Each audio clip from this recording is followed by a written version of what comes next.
Praise the Lord. परमेश्वर के पवित्र नाम की स्तुति हो।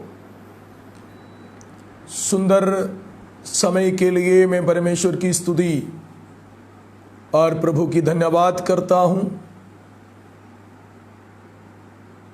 आज के संध्या काल के समय में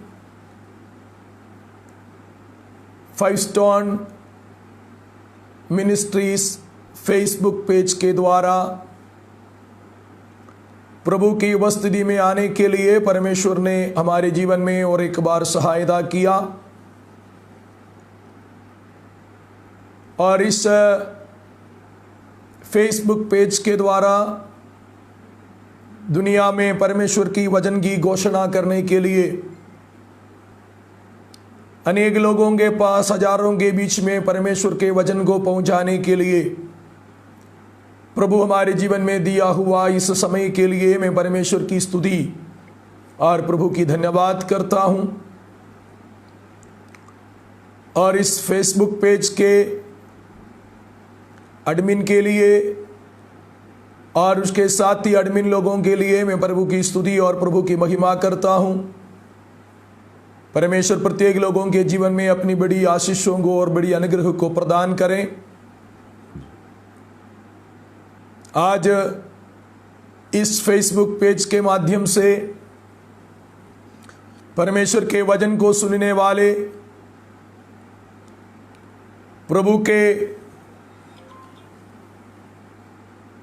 उपस्थिति में आने वाले प्रत्येक लोगों के लिए भी मैं परमेश्वर की स्तुति और प्रभु की महिमा करता हूं।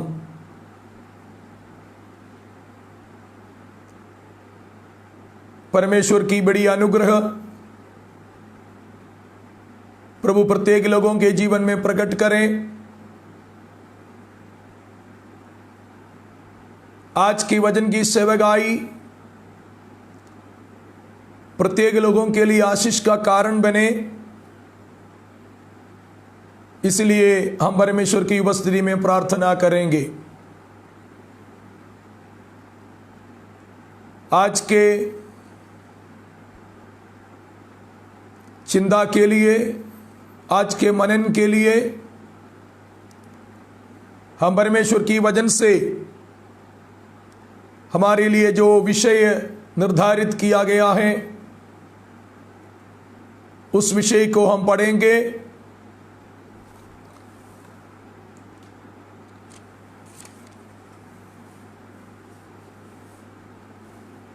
आइए हम बाइबल से पद को निकालें। पगला तीमुथियुस की किताब 6 अध्याय उसका 19 पद। पगला तीमुथियुस 6 अध्याय उसके 19 पद। और आगे के लिए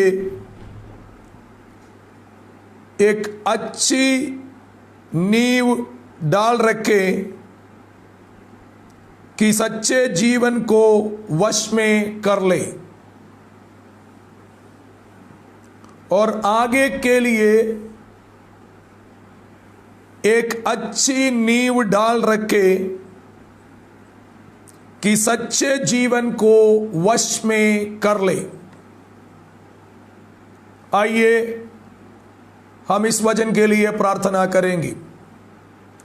सर्वशक्तिमान प्रेमी पिता, हम आपको धन्यवाद देते हैं इस समय के लिए। खुदावंत, आज आपके वचन को लेकर 5 स्टोन मिनिस्ट्रीज नाम का इस फेसबुक पेज के माध्यम से आपकी वचन की घोषणा करने के लिए आपने मेरे जीवन में सहायता कर रहा है। धन्यवाद। प्यारे खुदावंद, इस फेसबुक पेज के माध्यम से आपके वचन को सुनने वाले प्रत्येक लोगों के जीवन में आप अपने आशीष को प्रदान करें। प्रत्येक लोगों के लिए ये वचन की सेवकाई आशीष का कारण बन जाए। प्रभु, वचन की घोषणा के लिए आप मेरे जीवन में सामर्थ्य और शक्ति को प्रदान कीजिए। सुनने वाले लोगों के जीवन में भी आप अपनी आत्मा से काम कीजिए और उनके मति को खोल कर आपकी वचन उनके मतियों में, उनके जीवन में प्रकाशमान होने के लिए आप सहायता कीजिए। प्रत्येक लोगों के लिए यह आशीष का कारण बनाए प्रभु, और आपकी महिमा हमारे जीवन में प्रकट हो जाए। प्यारे खुदावंद, आज के वचन आप हमें दीजिए, उससे हम सभी लोग तृप्त होने में सहायता करें। प्रभु, आपने हमारी प्रार्थना सुना, धन्यवाद। यीशु मसीह के नाम से हम मांगते हैं, सुन और कबूल कर पिता। आमीन, आमीन, आमीन। आप सबों को जय मसीह की और एक बार हम प्रभु यीशु मसीह में आपको नमस्कार करते हैं। आज और एक बार हम सबको एक साथ मिलकर प्रभु की उपस्थिति में आने में प्रभु ने सहायता किया है। परमेश्वर आप सबके जीवन में बड़ी आशीष को प्रदान करें। आज के हमारी मनन के लिए जो सब्जेक्ट यहाँ पर तैयार किया गया है हमारे एडमिन लोगों के द्वारा, उस सब्जेक्ट ऐसा है, आगे के लिए एक अच्छी नींव डाल रखे कि सच्चे जीवन को वश में कर ले। सच्चे जीवन को वश में करने के लिए अच्छी नींव डालने का उपदेश यहां पर परमेश्वर के दास प्रेरित पौलुस अपने निज पुत्र तीमुथियुस को देता है। आपको मालूम है, तीमुथियुस प्रभु के अभिषिक्त दास प्रेरित पौलुस का मसीह में पाया गया पुत्र है। प्रभु में प्रेरित पौलुस के द्वारा मसीह में आकर विश्वास जीवन में आगे बढ़कर सेवकाई के लिए खड़ा होने वाला पौलुस के पुत्र कहा जाने के लायक योग्य निज पुत्र, निज संतान तीमुथियुस को पौलुस कहता है कि तुम आगे के लिए एक अच्छे नींव को डालने की उपदेश लोगों को दे, ताकि सच्चे जीवन को वश में कर ले। यानी सच्चे जीवन को एक व्यक्ति प्राप्त करने के लिए, अपने वश में करने के लिए अच्छे नींव को डालने की उपदेश देना। यहां पर दो बातें लिखा है। एक है अच्छी नींव डालना, दूसरा है सच्चे जीवन को वश में करना। मेरे प्रियो, मैं इन दोनों विषय के संबंधित कुछ बातें जल्दी आपके बीच में लाना चाहूंगा। मैं एक वेदारी का प्रचार के रूप में नहीं, बल्कि परमेश्वर के वचन को पढ़ने के हिसाब से, सीखने के हिसाब से आपको ले जाना चाहता हूं। मुझे मालूम है कि 5 स्टोन मिनिस्ट्रीज के द्वारा अनेक लोग आपके बीच में वचन को लेकर आते हैं। मलयालम में भी, हिंदी में भी लगातार इसमें परमेश्वर की वचन की घोषणा एक ही विषय को लेकर चलता है, एक हफ्ता पूरा। तो इस हफ्ते में इस वचन को लिया गया है। तो आप समझ लीजिए, यहां पर 2 विषय लिखा है। ये एक सच्ची नींव डालना, दूसरा सच्चे जीवन को अपने वश में करना। यह सच्चा जीवन और नकली जीवन क्या है? अच्छा नींव और नकली नींव, यदि कहीं भी ऐसा बोलता है वो सच्चा है, तो सच्चाई के विरोध में झूठे बात भी होता है। वो अच्छा है यदि बोलता है तो अच्छा के विरोध में नकली भी होता है। तो इधर बोलता है अच्छे नींव डालो और सच्चे जीवन को वश में कर लो। मेरे प्रियो, हम सभी लोग जीवित हैं, हम सभी लोग इस धरती में जिंदा हैं, हमारे अंदर जीवन है। लेकिन इस जीवन में रहकर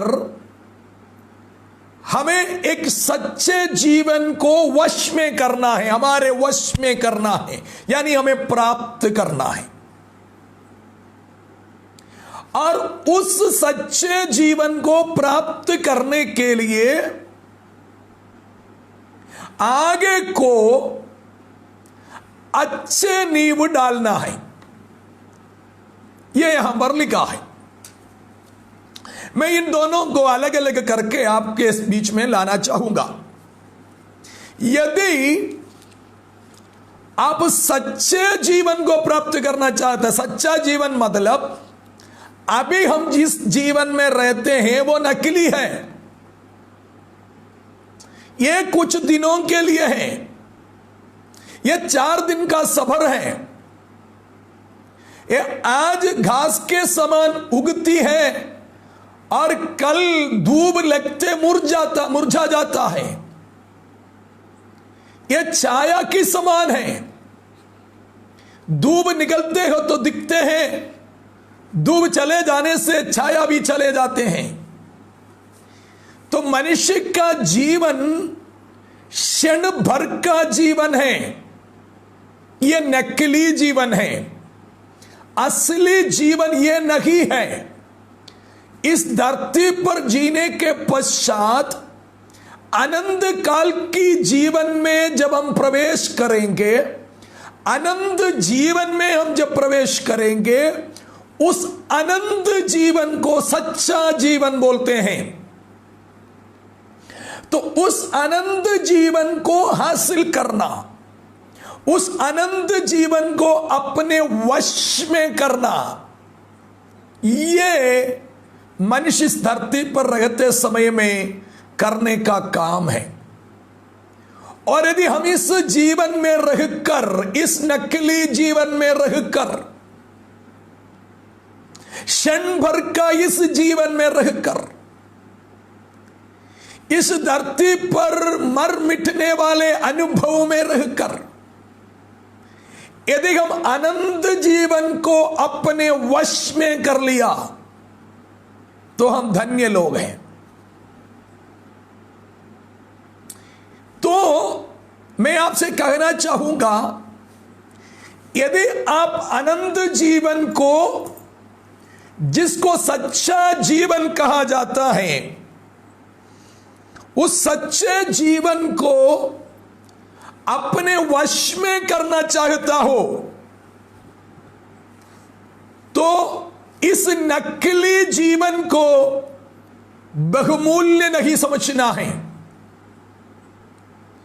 यानी इस नकली जीवन को, इस क्षण भर का जीवन को, अभी का इस जीवन को, जो इस मिट्टी सरीखा का घर में रहकर जीवन यापन करने वाले इस जीवन को आपको तुच्छ जानना है और आपको असली जीवन को, सच्चे जीवन को श्रेष्ठ मानना है।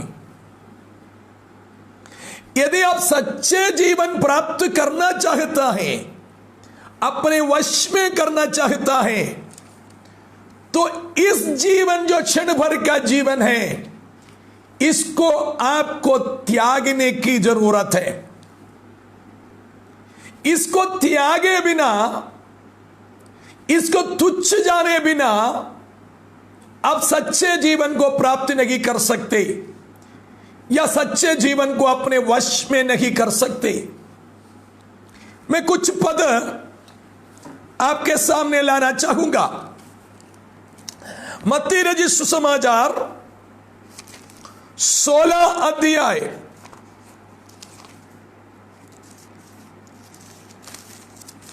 मत्ती रचित सुसमाचार 16 अध्याय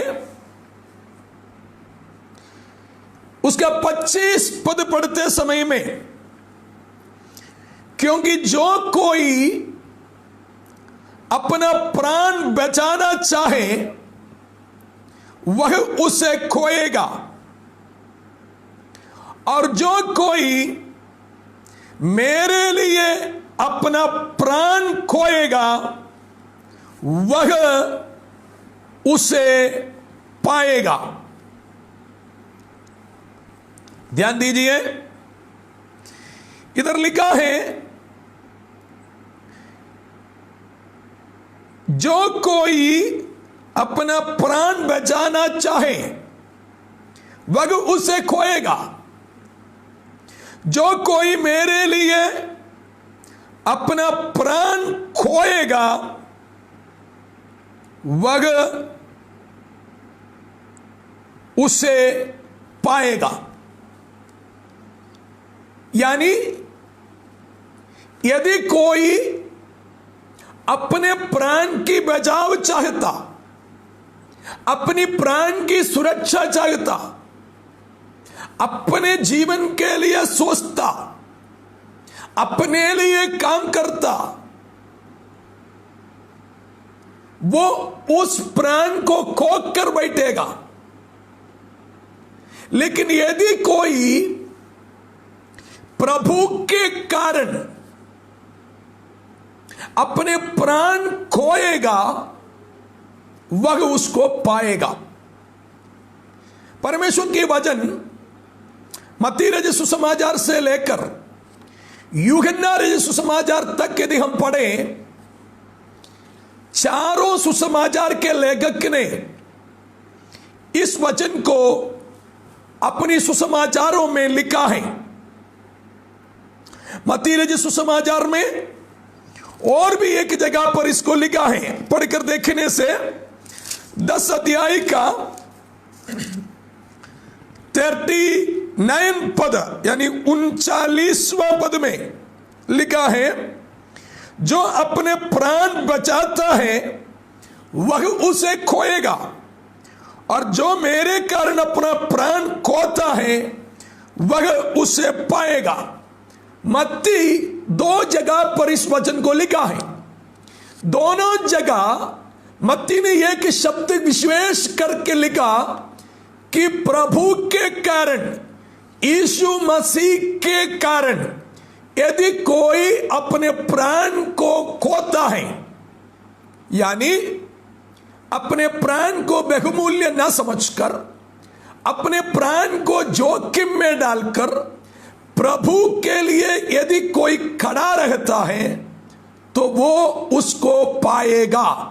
लेकिन यदि कोई अपने प्राण को बहुमूल्य समझकर, अपने प्राण को श्रेष्ठ समझकर, इस धरती के जीवन को श्रेष्ठ समझकर, इस धरती के अनुभव को श्रेष्ठ समझकर, अपने आप से प्यार करके, अपने आप को मोहब्बत करके यदि इस धरती पर जिएगा तो वो अपने प्राण को खोएगा।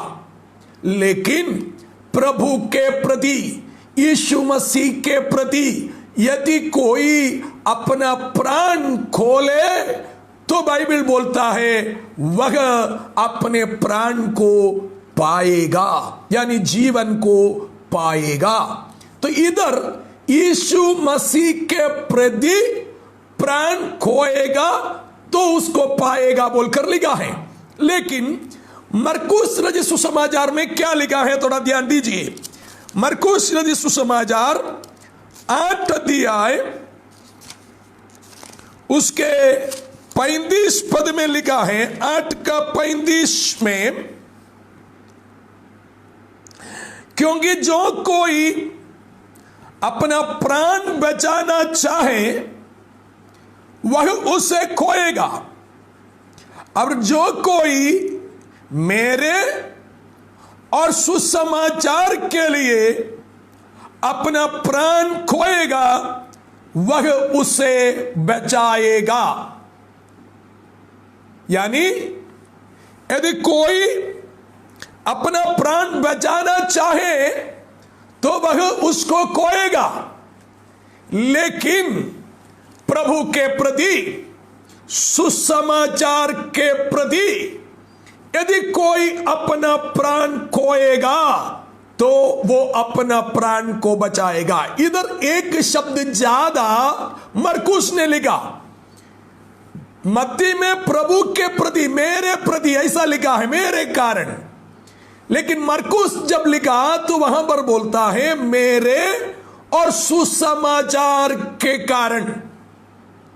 ध्यान दीजिए, यदि एक व्यक्ति प्रभु यीशु के लिए खड़ा रहने के कारण, प्रभु यीशु मसीह के जीवन को, यीशु मसीह के उपदेश को, यीशु मसीह के शिक्षाओं को अपनाने के कारण, यदि कोई भी एक व्यक्ति मसीही जीवन में आने के कारण यदि उसको अपना प्राण खोना पड़े, यदि उसको जोखिम उठाना पड़े, यदि उसको तकलीफ के अनुभव से होना जाना पड़े, तो बाइबल बोलता है वो अपना प्राण को पाएगा। मतलब अपना जीवन को पाएगा, खोएगा नहीं। और मार्कुस बोलता है केवल विश्वास जीवन की बात नहीं, लेकिन उसके साथ साथ यदि तुम सुसमाचार की सेवा के लिए जाकर यदि प्रभु के कारण और सुसमाचार की सेवा के कारण अपने प्राण खोले तो तुम उसको पाएगा। तो समझो मेरे प्रियो, मैं आपको क्या बोलने आ रहा हूं। यदि सच्चे जीवन को पाना हो तो इस नकली जीवन में, इस क्षण भर की जीवन को आप श्रेष्ठ नहीं समझना है। आपके सामने एक सच्चा जीवन रखा है, एक आनंद काल का जीवन रखा है।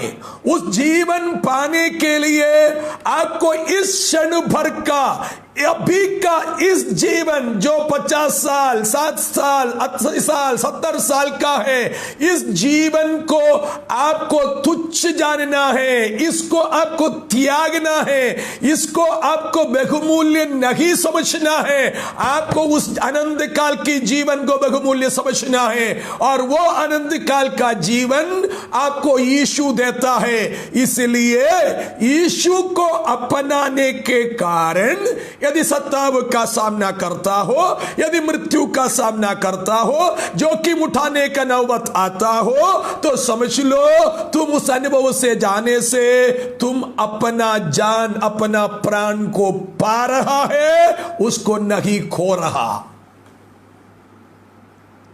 तो मरकुस ने बोला प्रभु के कारण और सुसमाचार के कारण। अब यूहन्ना क्या बोलता है, थोड़ा पढ़ कर देखिए यूहन्ना क्या बोलता है। यूहन्ना 12 का 25 पद पढ़ कर देखेंगे। यूहन्ना 12 उसका 25 पद।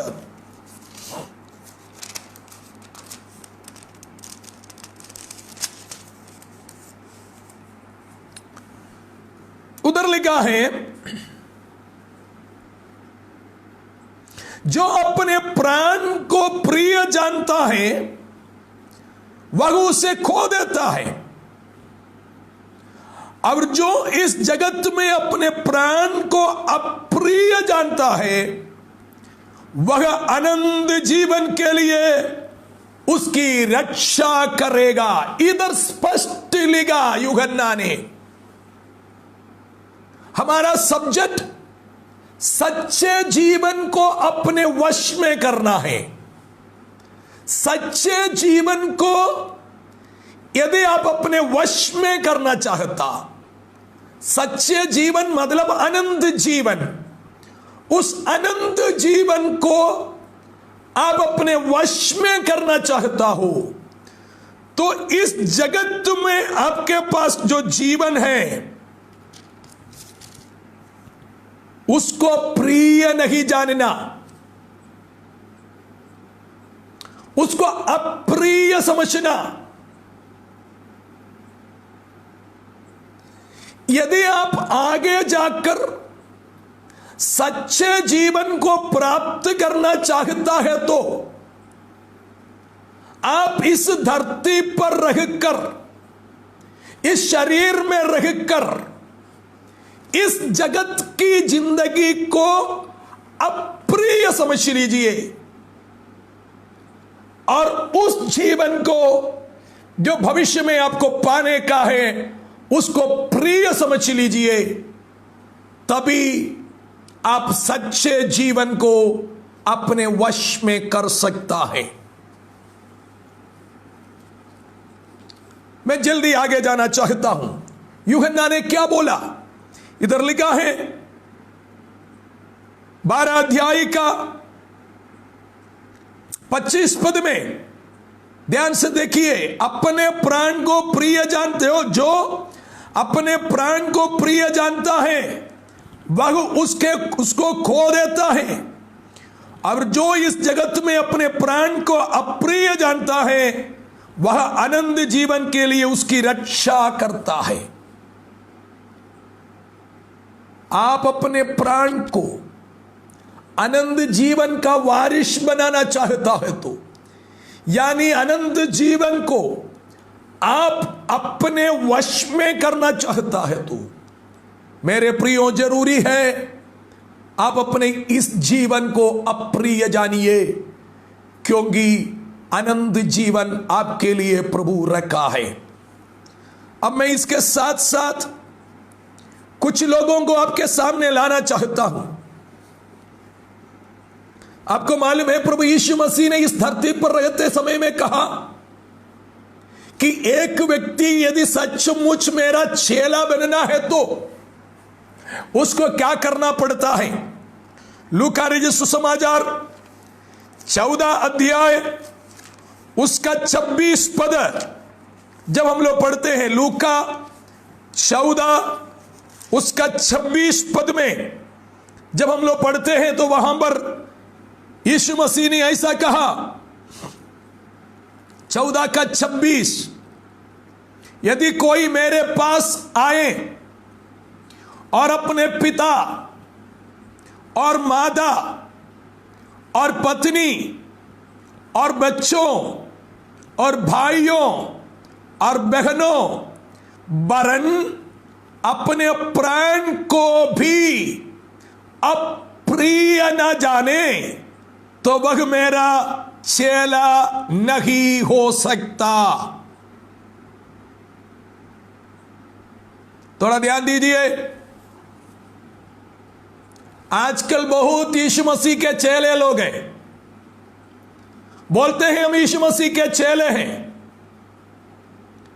लेकिन यीशु मसीह के पीछे चलने से ज्यादा अपनी पत्नी का देखरेख में, अपनी बच्चों की देखरेख में, अपनी मां बाप की देखरेख में, अपने भाई बहनों की देखरेख में और स्वयं अपनी प्राण की देखरेख में समय बिताते हैं। और थोड़ा समय यदि बेचक मिलेगा तो सेवा के लिए देते हैं और फिर बोलते हैं हम फुल टाइम मिनिस्टर्स हैं, हम फुल टाइम सेवक हैं। सुबह उठने के बाद घर का काम से फुर्सत नहीं, बच्चों को स्कूल छोड़ने से फुर्सत नहीं, पत्नी का काम करके देने से फुर्सत नहीं, मां बाप की काम देखने से फुर्सत नहीं, और घर के सारी व्यवस्था सारे काम करके आने से फुर्सत नहीं, और उसके बीच में यदि 1 घंटा 2 घंटा मिल गया तो प्रभु के लिए, और बोलता है हम प्रभु का सेवक है। क्या सेवक है? क्या चेला है?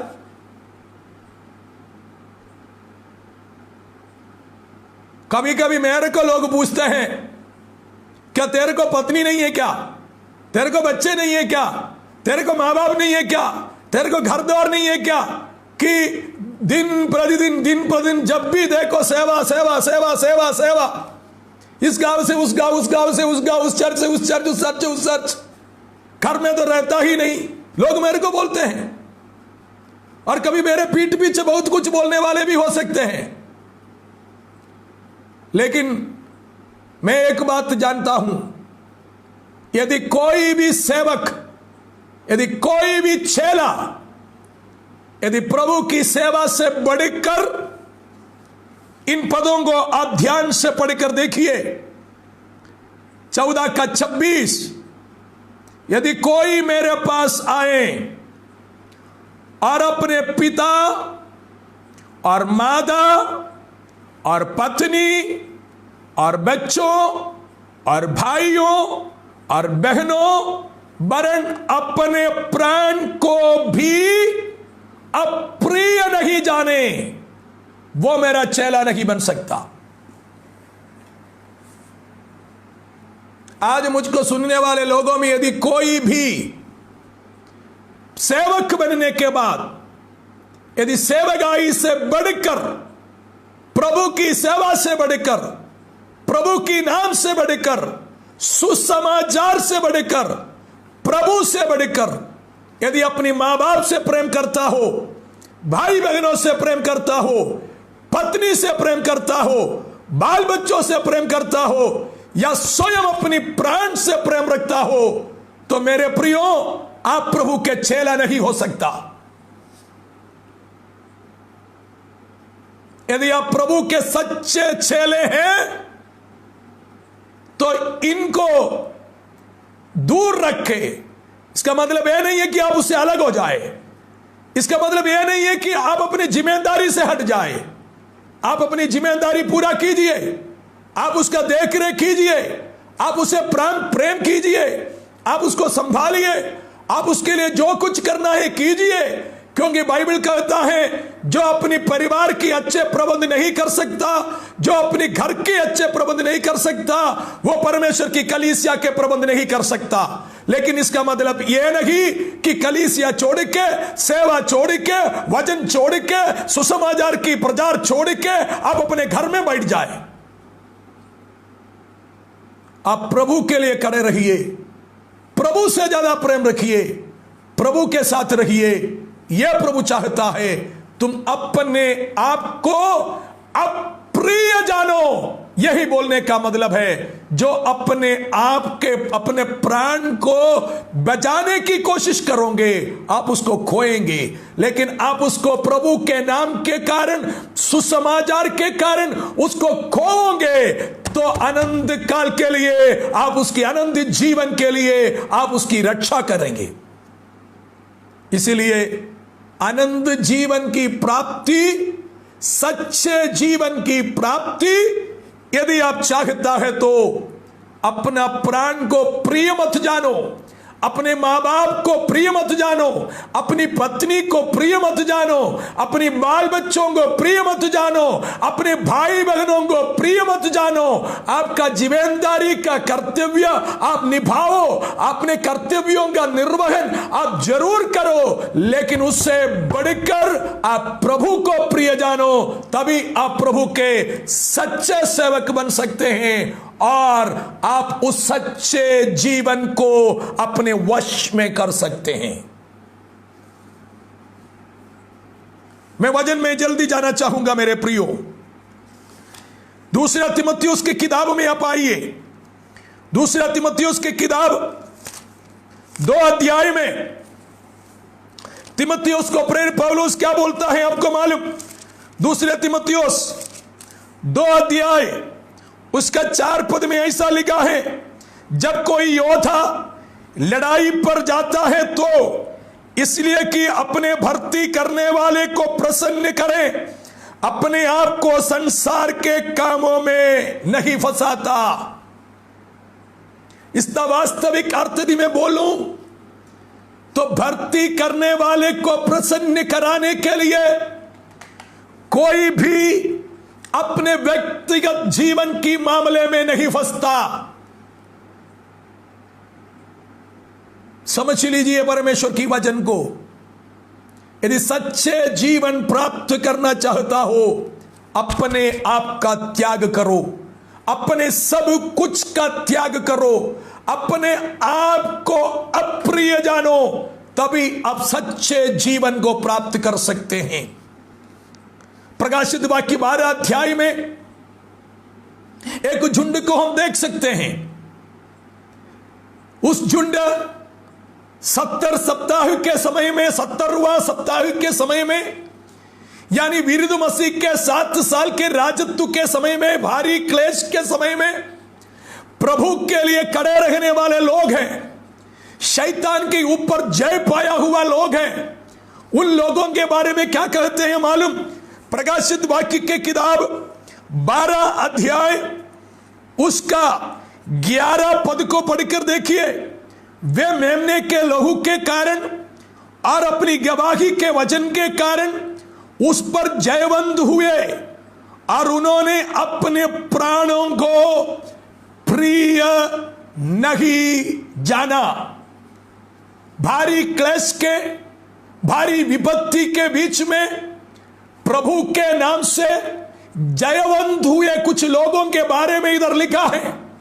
और वे कैसे जयवंत हुए? बोलता है यीशु मसीह के मेमने के गवाही के कारण और वचन के कारण शैतान के ऊपर जयवंत हुआ। और उनकी श्रेष्ठता लिखा है कि वो अपने प्राण को प्रिय नहीं जाना। यदि आप अपने प्राण को प्रिय ना जानकर प्रभु यीशु मसीह के लिए खड़े होने को तैयार है, तो प्रभु यीशु मसीह के सुसमाचार की सेवकाई में आगे बढ़ने के लिए तैयार है, तो आप अपने आप को त्याग कर आगे बढ़ने के लिए यदि तैयार है, तो मेरे प्रियो मैं आपको कहना चाहूंगा, आप सच्चे जीवन को अपने वश में कर सकते हैं। अब बोलता है इस सच्चे जीवन को प्राप्त करने वाले आगे को एक अच्छे नेव डालो, एक अच्छे नेव डालो। क्या है अच्छा नेव? मैंने आपको बोला सच्चे जीवन को प्राप्त करने के लिए इस जीवन को अप्रिय जानना है, तब आप सच्चे जीवन को प्राप्त कर सकते हैं। लेकिन उसके लिए एक अच्छे नेव भी डालना है आगे लोगों के लिए। हम तो इधर से निकल जाएंगे, लेकिन आगे और भी लोग आ रहे हैं, उसके लिए वो भी इस सच्चे जीवन को पाना है, उसके लिए एक अच्छे नींव डालना है। ये कौन सा अच्छा नींव है? आज सेवकाई करने वाले लोग बहुत हैं, सेवकाई के क्षेत्र में खड़े रहने वाले लोग बहुत हैं, सब अपनी अपनी रीति में सेवा करता है। लेकिन इस सेवकाई को करते समय में प्रेरित पौलुस ने एक वचन बोला, मैं उस वचन को आपके सामने लाना चाहता हूं। पगला कुरिन्थियों की पत्री 3 अध्याय उसका 10 पद में प्रेरित पौलुस कहता है, पगला कुरिन्थी 3 अध्याय उसका 10 पद में, परमेश्वर की उस अनुग्रह के अनुसार जो मुझे दिया गया, मैंने बुद्धिमान राजमिस्त्री के समान नींव डाली। मैंने बुद्धिमान राजमिस्त्री के समान नींव डाला। फिर बोलता है और दूसरा उस पर रद्दा रखता है। प्रेरित पौलुस एक नींव डाला, सेवकाई का नींव डाला। तो नींव डालने के बारे में प्रेरित पौलुस बोलता है। और प्रेरित पौलुस और एक वचन भी बोलता है, रोमियों की पत्री 15 अध्याय उसका 20 पद में, रोमी 15:20,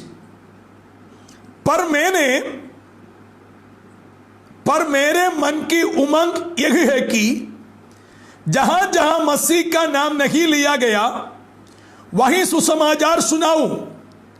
ऐसा ना हो कि दूसरों की नींव पर घर बनाऊं। यानी पौलुस बोलता है, मैं दूसरों की नींव पर घर बनाना नहीं चाहता, लेकिन मैंने स्वयं एक बुद्धिमान राजमिस्त्री की नाई मैंने एक नींव डाला। तो हर कोई सेवकाई में नींव डालना जरूरी है। किसके लिए? आने वाले पीढ़ी के लिए, आने वाले लोगों के लिए, आगे के लिए, ताकि हमारे पीछे आने वाले लोग हमारे जीवन को देखकर, हमारे चाल चलन को देखकर, हमारे स्वभाव को देखकर, हमारे चरित्र को देखकर, हमारे आचरण को देखकर उन लोग भी उस सच्चे जीवन को प्राप्त कर सके। उसके लिए एक सच्चे अच्छे नींव डालना जरूरी है। लेकिन वो नींव क्या है, उसको यदि पढ़ना है तो अभी मेरे पास केवल 15 मिनट बाकी है, मैं जल्दी जाना चाहता हूं। वो नींव क्या है यदि आपको समझना है तो जो हमारा मेन जो पद है पगला तिमोथी के किताब 6 अध्याय में जो 19 पद हमने पढ़ा, उसका 2 पद ऊपर से पढ़ना है। 17 से मैं पढ़ना चाहता हूं, आप थोड़ा पढ़ कर देखिए। इस संसार के धनवानों को आज्ञा दे कि वे अभिमानी ना हो और चंचल धन पर आशा ना रखे, परंतु परमेश्वर पर जो हमारे सुख के लिए सब कुछ बहुतायत से देता है, वे भलाई करे और भले कामों में धनी बने और उदार और सहायता देने में तत्पर हो और आगे के लिए एक अच्छी नींव डाल रखे। मलयालम बाइबल यदि आप पढ़ें तो वहां पर ऐसा लिखा है, तुम इस धरती के धनवानों के समान होने की चेष्टा ना करें और चंचल धन पर भरोसा ना रखें, पर तुम एक काम करना है कि भलाई करना, भले कामों में धनी बनना, उदार और सहायता में तत्पर होकर अच्छे नींव डालना। मतलब इधर कहे जाने वाले अच्छे नींव भलाई करने का है, भले कामों में तत्पर होने का है और उदार देना, सहायता करने का है।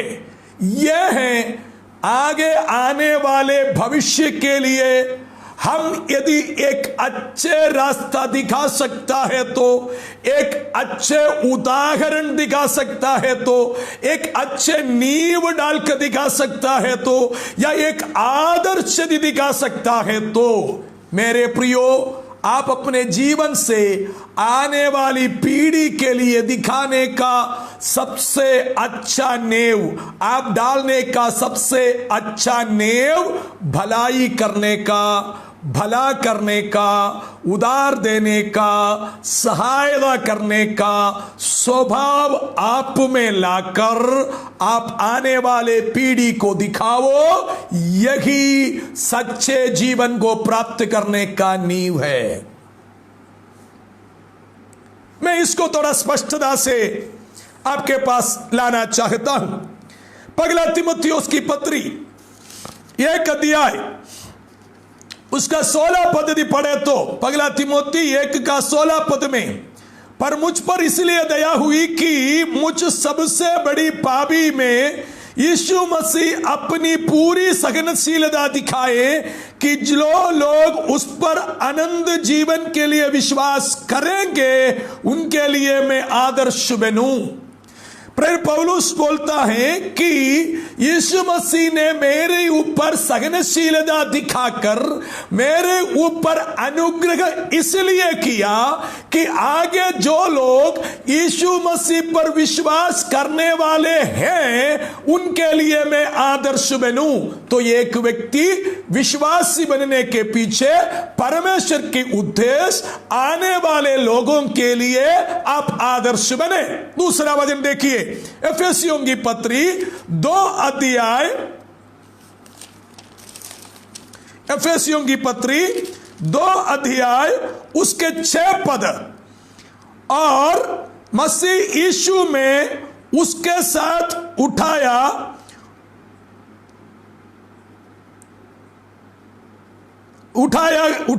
और स्वर्गीय स्थानों में उसके साथ बैठाया, और वह अपनी उस कृपा से जो मसीह यीशु में हम पर है, आने वाले समयों में अपने अनुग्रह का असीम धन दिखाए। हम पापी रहते समय में, हम अधर्मी रहते समय में परमेश्वर ने हमारे ऊपर अनुग्रह कर हमको आनंद जीवन दिया और हमको जी उठकर मसीह के साथ बैठने का अनुग्रह दिया, इसलिए कि आने वाले समयों में प्रभु के अनुग्रह का असीम धन लोग देखें। तो इन दोनों पदों से आप समझना चाहिए कि प्रभु एक विश्वासी को, एक व्यक्ति को विश्वास जीवन में लाकर इसलिए खड़े करते हैं, आने वाले पीढ़ी के लिए आदर्श बने। यही प्रेरित पौलुस ने तीमुथियुस को बोला कि आने वाले लोगों के लिए, आने वाले पीढ़ियों के लिए तुम एक अच्छे नींव डालकर जाओ, ताकि आने वाले लोग देखकर उस सच्चे जीवन को प्राप्त कर सके। लेकिन आज की स्थिति क्या है? आज लोग उधार देना नहीं चाहता, आज लोग सहायता करना नहीं चाहता, आज लोग कोई भले काम करना नहीं चाहता, भले काम में कभी तत्पर नहीं है। वो पास्टरों को देखो, विश्वासियों को देखो, सब कमाने में बैठ गए हैं, जमाने में बैठ गए हैं, लेकिन कभी बांटने में नहीं है। लेने से ज्यादा देना अच्छा है, यह हम समझना चाहिए। यही दूसरों को आदर्श के रूप में दिखाना चाहिए। मेरे प्रियो, मैं आपके सामने प्रचार करने वाला प्रभु के दास, पिछले 31 साल हो गया है छत्तीसगढ़ में सेवा कर रहा हूं, लेकिन इस 31 साल की सेवागाई में पैसा जमा करना, बैंकों में बैंक की बैलेंस रखना मैं कभी पसंद नहीं किया। मैंने विश्वास नहीं किया। जितना एक हाथ में आता, दूसरे हाथ से प्रभु की सेवा को देने में तत्पर रहता है। भलाई करने में, उदारता दिखाने में, दूसरों को मदद करने में, सहायता करने में हमेशा तत्पर रहना मैं पसंद करते हैं। मैं अपने बच्चों को भी यही बोलते हैं, बच्चे यदि खाने पीने के लिए है तो उसी में खुश रहो, बाकी सब प्रभु की सेवा के लिए दो, क्योंकि हमको इधर कुछ कमाना नहीं है। ये लोगों को दिखाओ, ये लोगों को शिक्षा दो, आपके पीछे आने वाली पीढ़ी को भी यही सिखाओ, क्योंकि यही आपको सच्चे जीवन प्राप्त करने के लिए आप डालने वाले एक अच्छा नेव है। मैं उसके लिए कुछ वचन आपके सामने लाना चाहूंगा। परमेश्वर की वचन को पढ़कर देखिए, मत्ती रचित सुसमाचार 25 अध्याय 34 पद में, मेरे पास समय नहीं है, मैं जल्दी जाऊंगा। 25 अध्याय उसका 34 पद में यीशु मसीह ने एक कहानी बोला। यीशु मसीह ने अपने एक सिंहासन पर बैठे हुए व्यक्ति को, प्रभु को दिखाया।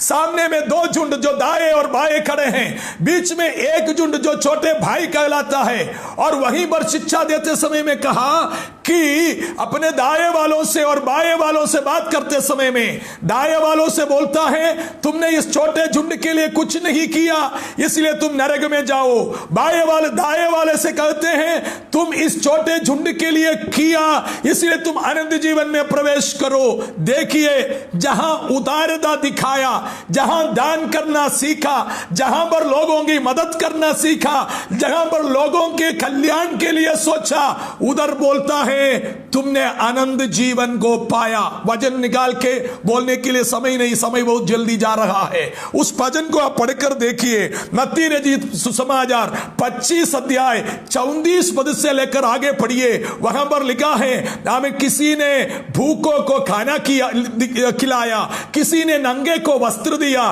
किसी ने अस्पताल में उनको बीमार को देखने गया। ऐसी करके जो काम किया करके बोले, तो प्रभु बोला, तुमने मेरे मेरे लिए ऐसा ऐसा किया।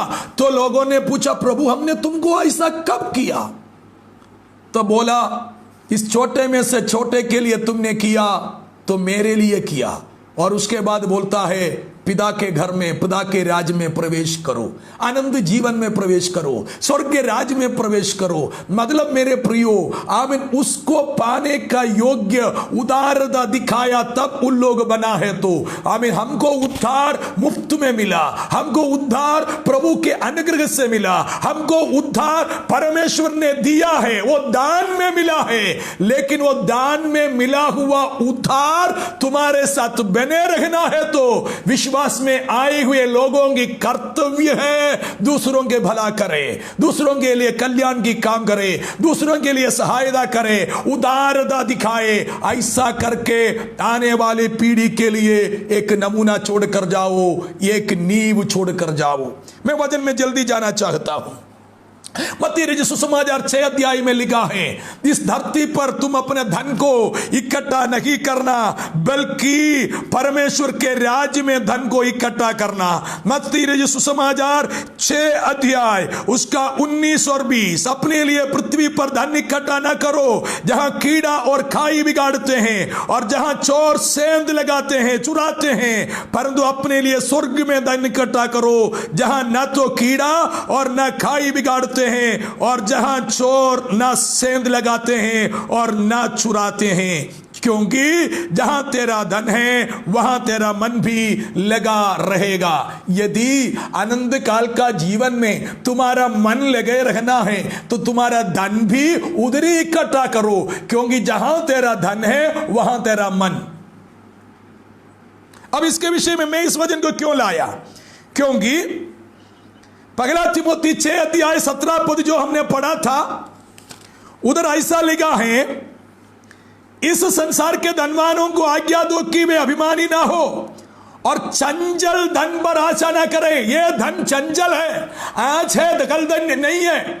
आज आप धनी है, कल नहीं है। आज आपके पास बैंकों में जमा पूंजी है, लेकिन कल शायद नहीं होगा। मैंने पिछले दिन एक वीडियो देखा, एक न्यूज मैंने सुना, वीडियो न्यूज, केरल में तिरुवल्ला, कोट्टयम, त्रिशूर ऐसा जिला का नाम लेकर बोलता है, वहां बैंकों में करोड़ों करोड़ों करोड़ों की संपत्ति पड़ा है, लेकिन उसका बारिश नहीं है। पैसा जमा करके रख दिए और जो जमा किया वो मर मिट गया। अभी उसके पीछे कोई व्यक्ति नहीं है, बारिश नहीं है, ये पैसा हमारा है बोलने के लिए। अभी सरकार उस संपत्ति को सरकार का धन बनाने के लिए जा रहे हैं। क्या फायदा दिया धन जमा करने से? लेकिन बाइबल बोलता है, दूसरा तिमोथी 6 अध्याय, पहला तिमोथी 6 अध्याय उसके 5 पद में, और उन मनुष्यों में व्यर्थ रगड़े झगड़े उत्पन्न होते हैं जिनकी बुद्धि बिगड़ गई और वो सत्य से विहीन हो गए और समझते हैं कि भक्ति कमाई का द्वार है। आजकल के पास्टरों को देखो, विश्वासियों को देखो, भक्ति को भक्तिहीन बनकर भक्ति को कमाई का मार्ग समझते हैं। पास्टर लोग क्या सोचते हैं, उसके जेब में 100 रुपया है तो 100 रुपया मेरे जेब में कैसा आएगा? विश्वासी के जेब में 100 रुपया है तो 100 रुपया मेरे जेब में कैसा आएगा? उसके लिए सेवकाई में हर हथकंडा अपनाते हैं, लोगों को खुश करने की कोशिश करते हैं, लोगों को खुश करने की चेष्टा करते हैं, लेकिन धन जेब में आ जाए। नो, ऐसा नहीं होना चाहिए, क्योंकि लोभ की चिंता सारी बुराई का जड़ है। बाइबल बोलता है, इसको आप छोड़कर 6 का 12 पढ़कर देखिए, वहां पर क्या लिखा है, विश्वास की अच्छी कुश्ती लड़ और उस अनंत जीवन को धर ले, अनंत जीवन को धर ले।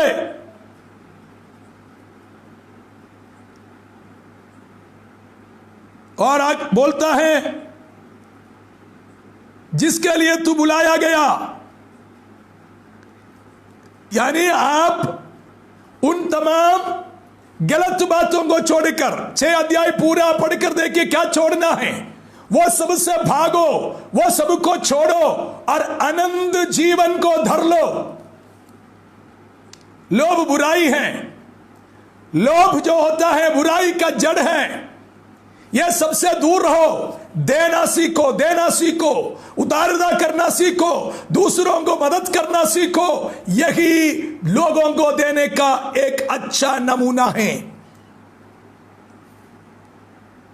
तभी अनंत जीवन को धरने होगा।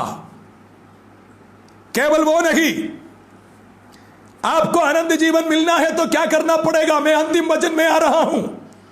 गलातियों की पत्री में आइए। गलातियों की पत्री 6 अध्याय उसका 6 पद से लेकर मैं आपके सामने पढ़ रहा हूं। ध्यान से सुनिए। जो वचन की शिक्षा पाता है वह सब अच्छी वस्तुओं में सिखाने वाले को भागी करो। यानी आपको वचन जो सिखाते हैं उस सिखाने वाले को आपके पास रखे हुए सब अच्छी वस्तुओं में एक भाग दे दो। यानी आपके कलीसिया के पास्टर को, आपको शिक्षा देने वाले को, आपको वचन सिखाने वाले को सब अच्छी वस्तुओं में भाग करो। दूसरा, धोखा ना खाओ। परमेश्वर ठट्टों में नहीं उठाया जाता, क्योंकि मनुष्य जो बोता है वही काटेगा। क्योंकि जो अपने शरीर के लिए बोता है वो शरीर के द्वारा विनाश की कटनी करेगा, और जो आत्मा के लिए बोता है वह आत्मा के द्वारा अनंत जीवन की कटनी काटेगा। देखिए, अपने लिए, अपने जीवन के लिए, अपने शरीर के लिए कर करके बैठा है। नो, बल्कि वचन सिखाने वाले को देना शुरू करो। आत्मा जीतने के लिए देना शुरू करो। आत्माओं की उद्धार के लिए देना शुरू करो। आत्माओं के लिए बो, तो तुम आत्माओं के लिए बोने के कारण क्या लिखा है? आत्मा के द्वारा अनंत जीवन की कटनी काटेगा। अनंत जीवन की कटनी। सच्चे जीवन पाना है क्या? देना शुरू करो। सच्चे जीवन पाना है क्या? देने का काम करो। आत्मा करो, आत्मा के लिए बो, शरीर के लिए मत बो, आत्मा के लिए बो, तो आत्मा में अनंत जीवन काटेगा। आगे क्या लिखा है? हम भले काम करने में सागस न छोड़े, क्योंकि यदि हम ढीले हो तो ठीक समय, ढीले ना हो तो ठीक समय पर कटनी काटेगा। भले काम करो तो ठीक समय पर कटनी, भले काम करो तो अनंत जीवन की कटनी। मेरे प्रियो, क्या है सच्चे जीवन पाने का अच्छा नींव? वो है भला काम, उदारता का काम, दुखों की मदद करने का काम। उस काम को कीजिए, उस नींव को डालिए। आने वाले पीढ़ी आपको इसी काम करते देखने दीजिए। आपके बाल बच्चे आपको ऐसा काम करते देखने दीजिए। आपके आने वाले पीढ़ी भी समझने दीजिए कि हमें अपने लिए कुछ कमाना नहीं, बल्कि प्रभु के राज्य के लिए कमाना है, आत्माओं को कमाना है, परमेश्वर के राज्य के लिए खर्च करना है, परमेश्वर के लिए राज्य के लिए देना है। यह सोचकर ऐसे कामों का नींव डालने में आप लोगों को दिखाइए। और बोलता है, इसलिए जहां तक अवसर मिले हम सबके साथ भलाई करें, विशेष करके विश्वासी भाइयों के साथ। मेरे प्रियो, अच्छे जीवन पाना चाहते हो, सच्चे जीवन पाना, अनंत जीवन पाना चाहते हो, तो अच्छे नींव डालिए। वो अच्छे नींव यही है, परमेश्वर ने आपको उद्धार मुफ्त में दिया। परमेश्वर ने आपको अनंत जीवन मुफ्त में दिया।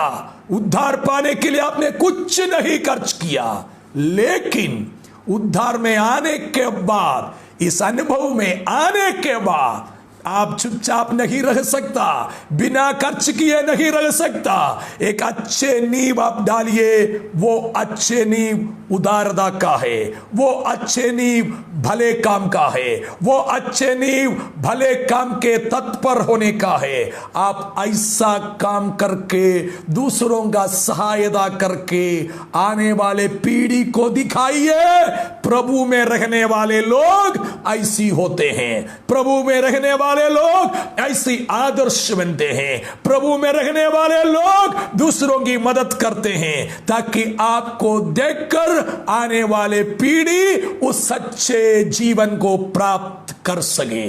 आइए प्रभु के हाथ में समर्पित करें, ऐसी बनने में हम अपने आप को समर्पित करें। आइए हम प्रार्थना में जाएं। सर्वशक्तिमान परम पिता, धन्यवाद करते हैं इस समय के लिए। आपने अच्छे संदेश हमारे जीवन में दिया, धन्यवाद। आप हमसे बातें किया, धन्यवाद प्रभु। प्रभु सच्चे जीवन प्राप्त करने के लिए हमारी क्षण भर का जीवन को हमें बहुमूल्य न समझकर, इसको अप्रिय जानकर, प्यारे खुदा उस आनंद काल के जीवन को प्रिय जानकर चलने में आप सहायता कीजिए। केवल इतना नहीं प्रभु, इस दुनिया का जीवन हमारे लिए बड़ा नहीं, उन दुनिया का धन हमारे लिए बड़ा नहीं, इस दुनिया की कोई श्रेष्ठता हमारे लिए बड़ा नहीं, बल्कि हमारे पास जो कुछ भी है आपके राज्य के लिए खर्च करके, गरीबों की उत्थान में, हमें निर्बलों की सहायता में, हमें लाचारों की मदद में, हम अपने हाथ को ढीला करके, उदारता दिखा के, सहायता करके, भले काम करके आने वाले पीढ़ी के लिए एक अच्छे नींव डालकर जाने में आप हमारे जीवन में सहायता कीजिए प्रभु। आप हमारे जीवन में आशीष दे, प्रत्येक लोगों के जीवन में आप मदद कर, ऐसा बनकर आगे जीने में आप सहायता कर प्रभु। आपने हमारी प्रार्थना सुना, धन्यवाद। प्रार्थना यीशु मसीह के नाम से हम मांगते हैं, सुन और कबूल कर पिता। आमीन, आमीन, आमीन। प्रभु आप सबको आशीष देवे, सबको जय मसीह की। यदि प्रभु के आगमन में देरी हो, फिर अगले हफ्ते मिलेंगे। प्रभु आप सबके जीवन में बड़ी सहायता और आशीष प्रदान करें।